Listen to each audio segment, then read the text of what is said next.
गुजरात और वडोदरा के स्थानीय डांस कलाकारों को अब मिलेगा राष्ट्रीय मंच। मुंबई तक पहुंचेगा गुजरात के कलाकारों का हुनर। इसी उद्देश्य से नाच गुजरात नाम से एक खास प्लेटफॉर्म की शुरुआत की गई है। वडोदरा शहर में आयोजित प्रेस कॉन्फ्रेंस में वडोदरा डांस एसोसिएशन के अध्यक्ष और राष्ट्रीय पुरस्कार विजेता कोरियोग्राफर चिराग महिदा ने इस पहल की जानकारी दी। नाच गुजरात के जरिए गुजरात के छोटे बड़े शहरों में छिपी डांस प्रतिभाओं को तलाश कर उन्हें बॉलीवुड और रियलिटी शो के मंच तक पहुंचाने का प्रयास किया जाएगा। नाच गुजरात शो में वडोदरा में एक शुरुआत करी है कि जेनु प्लेटफॉर्म मुंबई सुधी पहुँचे और छोकराનું જે ટેલેન્ટ હોય એ મુંબઈ સુધી પહોંચે એના માટેનો એક પ્રયાસ ચાલુ છે।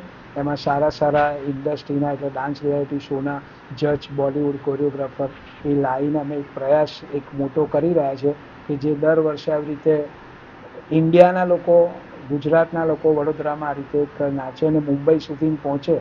આપણે मुंबई जैसे मुंबई वाला अपनी ત્યાં આવીને કરે એવો અમારો એક પ્રયાસ ચાલુ છે। आयोजकों का प्रयास है कि मुंबई के बॉलीवुड कोरियोग्राफर्स और रियलिटी शो के जज गुजरात आएं और यहाँ की प्रतिभाओं को करीब से परखें। बेसिकली जज करવાનું કામ તો જજીસનું છે।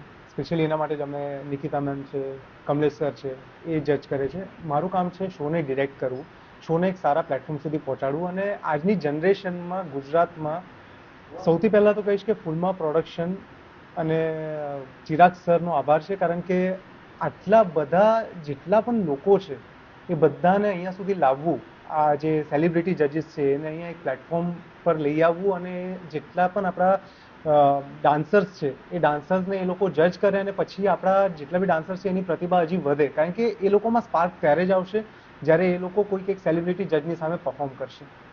તો એ એક પ્લેટફોર્મ બનાવવું એ સૌથી મોટી વાત છે જે ચિરાગ સર અને સંતોષ સરે કર્યું છે અને એને ડિરેક્ટ કરવાનો મોકો મને મળ્યો છે। That is the good thing for me. જજ ઓફ નાચ ગુજરાત હું એવું કહીશ કે મેં ઓડિશનથી લઈને ફર્સ્ટ એપિસોડથી લઈને અત્યાર સુધી બાળકોને પ્રતિભા જોઈ છે।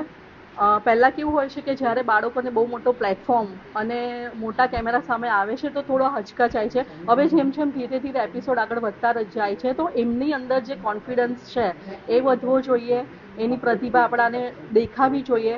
અને હવે તો એવું લાગી રહ્યું છે કે જેમ જેમ હું એપિસોડ જોઉં છું તો એ બાળકો મારા બાળકો જેવા મને લાગી રહ્યા છે। પણ એની સાથે હવે જે ગ્રાન્ડ ફિનાલે સેમિફાઇનલ તરફ આપણે આગળ વધી રહ્યા છે તો હવે બહુ ટક્કરની કોમ્પિટિશન થશે, 19-20નો ફરક જોવામાં આવશે।